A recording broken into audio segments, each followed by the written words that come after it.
दीपक शर्मा हिंदी साहित्य जगत का एक जाना माना और प्रतिष्ठित नाम है।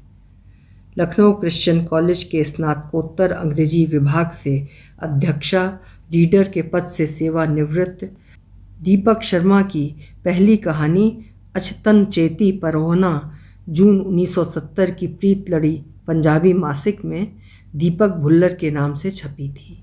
हिंदी में उनकी पहली कहानी धर्मयुग के दिसंबर 1979 अंक में कोलंबस अलविदा उनके विवाहित नाम दीपक शर्मा के नाम से छपी थी। आज सुनिए उनकी लिखी हुई कहानी प्रेत छाया। मेरी जुबानी, मैं हूँ सीमा सिंह।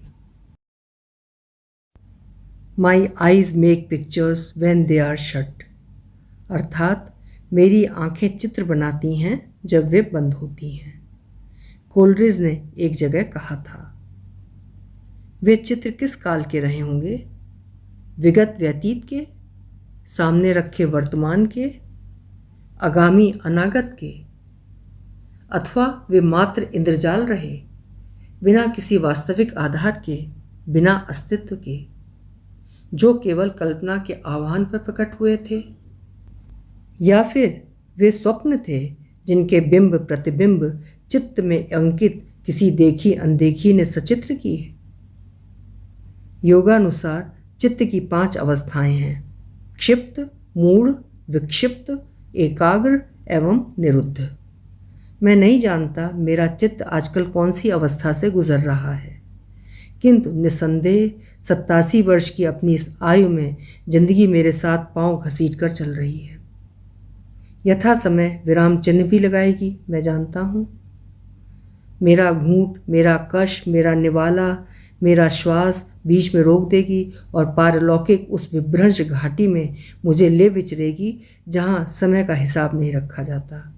किन्हीं भी लकीरों में पड़े बिंदु अपनी अपनी जगह छोड़कर एक ही दायरे में आगे पीछे घूम सकते हैं, घूम लेते हैं। उस दिन ये मुंडेर न थी, क्या वो हवा की सीटी थी या जाई के रेशमी गरारे की सनसनाहट? आज 70 साल बाद भी ये बुझौल राग बुझाने पर भी अपना हल मुझसे दूर ही रखे है। मेरे चित्त में कई कई कुंडल बनाए बैठी है। गोकुलनाथ, 1928 की उस दोपहर मेरे पिता ने मुझे पुकारा है। तीसरी मंजिल के अपने आंगन से, जिसकी छत के बीचों बीच 5 गुना 5 वर्ग फीट की कतली में लोहे के लंबे सीखचे समाविष्ट हैं, इस युगत से हमें भिन्न मंजिलों पर होते हुए भी एक दूसरे से बात करने की सुविधा बनी रहती है। जी बाबूजी, इधर अपने चेचक के कारण मेरा डेरा 4थी मंजिल की सीढ़ियों की छत के भुज विस्तार के अंतर्गत बनी बरसाती में है, जिसकी एक खिड़की इस 4 मंजिली इमारत के छत के सीखचों से 2 फुट की दूरी पर खुलती है। खिड़की से तीसरी मंजिल के आंगन में खड़े व्यक्ति से वार्तालाप स्पष्ट और सहज किया जा सकता है। आज कैसी तबीयत है? दुरुस्त है। बुखार है? नहीं मालूम। वैद्य जी ही रोज़ दोपहर में मेरी नाड़ी देखकर तय करते हैं मुझे बुखार है या नहीं। वैद्य जी आज नहीं आ पाएंगे, बाहर खलबली है, सड़क पर जुलूस आ रहा है।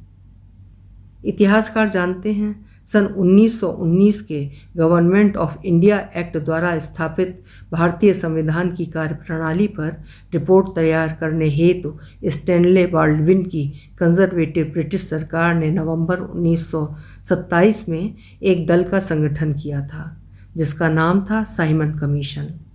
इसमें 7 सदस्य नामित किए गए थे, 4 कंजर्वेटिव पार्टी के, 2 लेबर पार्टी के और 1 लिबरल पार्टी का।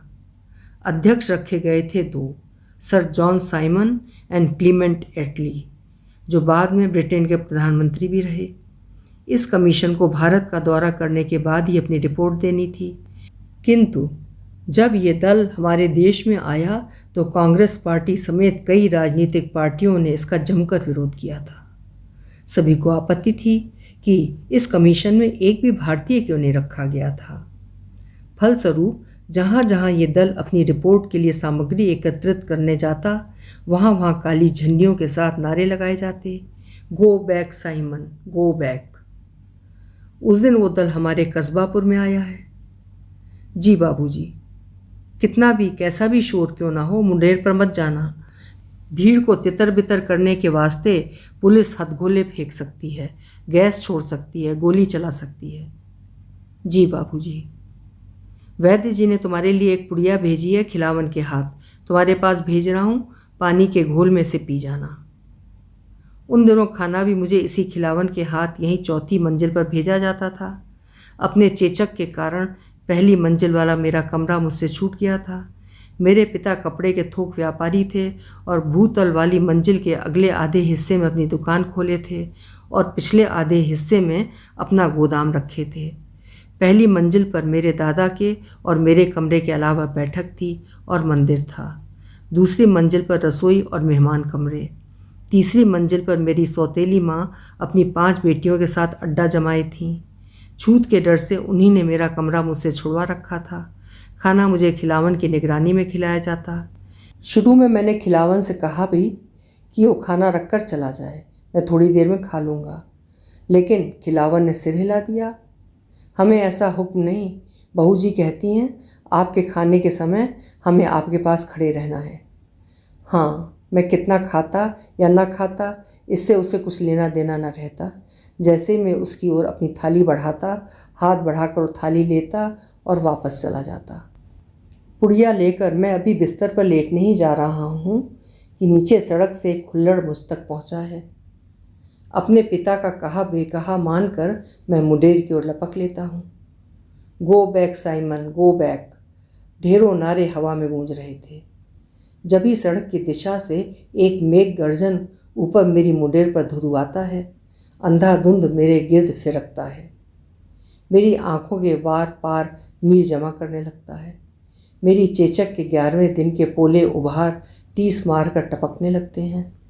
मेरे चेहरे के फपोले मेरी आंखों की तरह बह रहे हैं। मुंडेर की दीवार में चुने गए तराशीदार पत्थर की ओट में मैं बैठ जाता हूँ। Go back, go back. यक बयक मुकायश वाला एक नीला दुपट्टा अंधी हो रही मेरी आंखों के सामने लहराता है। छत पर बिजली चमक उठती है। बिजली मेरे पास आती है। Go back, go back. तब ये मुंडेर न थी। चौंक कर मैं अपनी आंखें मुलमुलाता हूँ। 7 साल पहले जब मेरे पिता ने दूसरी शादी की थी तो मेरी सौतेली माँ के साहूकार पिता ने शादी की एक ही शर्त रखी थी, अपनी छत पर पहले 4 फीट ऊंची और 1.5 फीट चौड़ी चौहद्दी मुंडेर खड़ी करवा लो। Go back, go back. क्या ये नीचे की भीड़ की ध्वनि की प्रतिध्वनि है? फिर सीढ़ियों से कौन कदम धप धप ऊपर आ रहे हैं? लड़की को तू संभाल नहीं सकती थी तो उसे अपने साथ लेकर गई ही क्यों? मेरे पिता चिल्ला रहे हैं। 7 साल पहले भी क्या सुनी थी मैंने यही चिल्लाहट? जिस दोपहर मेरी जाई खुली छत से नीचे जा गिरी थी, जिस सुबह मंदिर में एक पर्व हो रहा था और देवी दर्शन के लिए जाई के साथ बहन और मैं जल्दी ही एक रेले का भाग बन रहे थे। जाई ने हम दोनों के हाथ कसकर पकड़े थे, लेकिन रेले में से किसी ने बहन का हाथ माँ के हाथ से जबरन छुड़ा दिया था। कई खुले दरवाज़ों की कई खुली दहलीज़ों पर जाई और मैं लौट लौट गए थे, नमन कर रहे थे, कितने ही शीर्षों और हाथों से बचते हुए, कितने ही कंधों और घुटनों से टकराते हुए, लेकिन बहन हमें नहीं मिल रही थी। बढ़कर मैंने जाई के दुपट्टे को अपने हाथों में कस लेना चाहा है, मगर एक पलटा खिलाकर मुझे ज़मीन पर पटक दिया गया है। जाई का लहरा रहा दुपट्टा और गरारा मुझसे दूर जा छिटका है। जाई, जाई, जाई, मैं चीख रहा हूँ, चिल्ला रहा हूँ, रिस रहे अपने फफूलों के साथ, टपक रही अपनी आँखों के साथ। सीढ़ियों से कई कदम धप धप ऊपर आ रहे हैं। खिलावन, मेरे पिता कह रहे हैं, भैया जी को उनके कमरे में इधर लाओ फौरन। आपने जाई को छत से नीचे क्यों फेंका बाबूजी? मैं विलाप करता हूँ। लड़के के मुंह पर पट्टी बांधो खिलावन, मेरे पिता आदेश देते हैं। बुखार इसका कुछ ज़्यादा ही ठुनक रहा है। शीतला माता के स्पर्श की माया है लाला जी। रिश्ते में खिलावन वैद्य जी का सगा भतीजा है और उन्हीं की तरह मेरे पिता के संग निर्भीक बात कहने में झिझकता नहीं, जो भैया जी को उत्पात की दिशा में प्रवृत्त कर रही है। नंदराम क्या कह गए हैं? गत अभिमान न यह सुखल हैं, देहा दिक्को मायक कहें। मेरी मानिए लाला जी, मंत्र फूंक कर कोई चीज शीतला मंदिर में चढ़वा दीजिए। अभी पहले तो तुम अपने चाचा ही को लिवा लाओ, वही कुछ उपाय कर लें पहले। अपने पिता से मैंने फिर कुछ न पूछा, अपने से ही पूछता रहा अहोर बहोर। सन 1928 की उस दोपहर क्या जाई ही छत पर आई थी अपनी मृत्यु का भेद उगलने, या 7 साल पहले जिस भेद को मेरे सहम ने मेरे चित्त की किसी परत के पीछे धकेल दिया था, उस दोपहर वो अचानक मेरे सामने आ खड़ा हुआ था, एक चलचित्र की तरह। अभी आप सुन रहे थे वरिष्ठ लेखिका दीपक शर्मा जी की लिखी हुई कहानी प्रेत छाया। उम्मीद है कहानी आपको अच्छी लगी होगी। कल फिर मिलेंगे। आपका समय मंगलमय हो।